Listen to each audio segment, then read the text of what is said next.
Okay, the second keepsake we want to look at and explore is the customized pencil. So let's open up our pencil jig, and this will be provided in the description below. So here we have our pencil jig, and let's also open up our signature. So here again is my daughter's signature, but this time we're going to do it as an engrave, so we need to fill the color, get rid of the outline. Okay, let's highlight it, copy it, go back to our jig, and then let's paste, rotate. And if you hold shift, it'll allow you to get the rotation as you need it vertically and straight. And then let's resize. Okay, until it's just right in there. And also you'll see in the jig, the template, you'll have a guideline here that indicates the middle. So it'll be the middle of the pencil between the metal part on the top of the pencil to the tip, if that makes any sense. All right, I'll make this a little smaller. And we're almost there. Okay, that looks pretty good. And let's copy that and paste it and just fill in the pencils is basically what you're going to do. And then at that point, we'll save it as an SVG and we'll be done.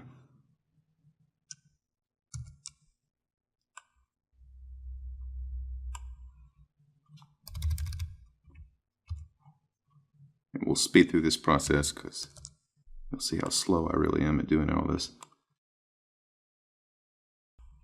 Okay, and we're done. So let's zoom out, take a look. That's basically what we're going to be looking at here. This is the top of the pencil. This is the bottom of the pencil.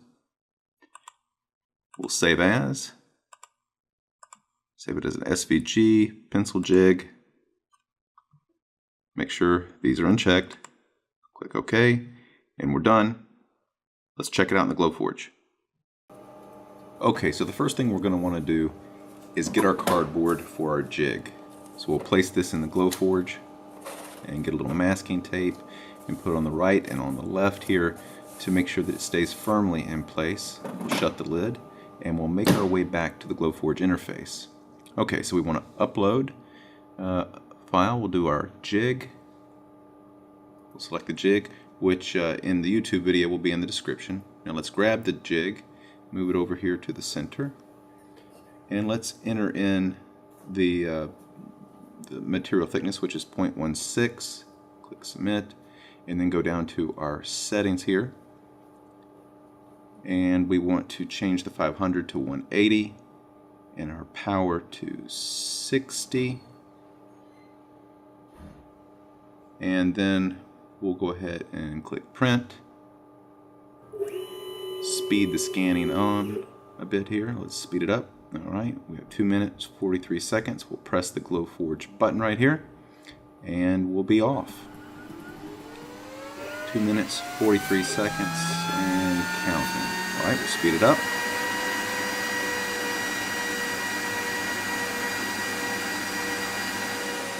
Okay, we're done. Open up the top here and get a little piece of masking tape to pull out the cutout pieces. Makes it just a little bit easier. And after we do this, of course, we'll go ahead and get our pencils. Alright, so let's bring the pencils in here and put them down. They will fit pretty tight if you get these exact pencils and use the jig. They'll be a little tight. You may have to press them down to make sure they're actually hitting the crumb tray. But overall, it works pretty well. Just be mindful of that fact that it could be a little tight and you want to make sure that they are pressed down. Okay, we'll shut the top and we'll make our way back to the Glowforge interface. Okay, at this point we want to go to our settings here and ignore them, the cut settings, and we'll go to our engrave settings and type in 350 in the speed, and then we'll go to 10 in terms of our power. Then we'll want to go down to our lines per inch and we'll go to 450, and then we need to change our height to 0.3 because now we're focusing on the pencils, not the cardboard, and we'll do a 2-pass. All right, gets it just a little bit deeper to put our paint. We'll click print.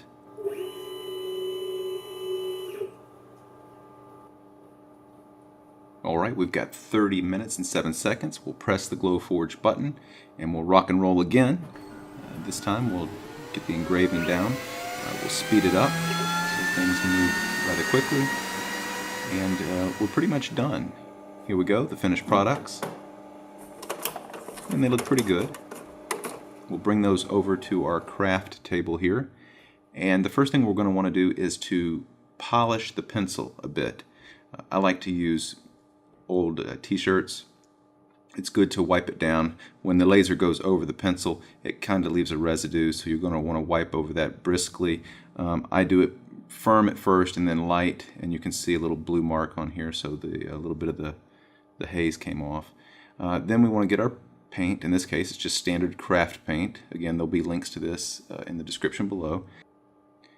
And we're going to want to paint on top of the engrave. That's really all there is to it. So we'll just take our time here and paint across the pencil. Make sure when you paint that you also press down into the actual voids of the engrave to kind of fill it up. That's ultimately what we're wanting to do, fill the engrave up with paint.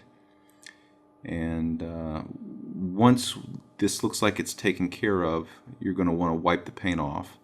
And so turn the pencil away, hold the cloth firmly and hard, and press it across once. Then at that point, I like to go very lightly across. You'll see at first, the paint will smear across it, but then you go over it with a light touch, and it basically goes away and cleans it up rather well.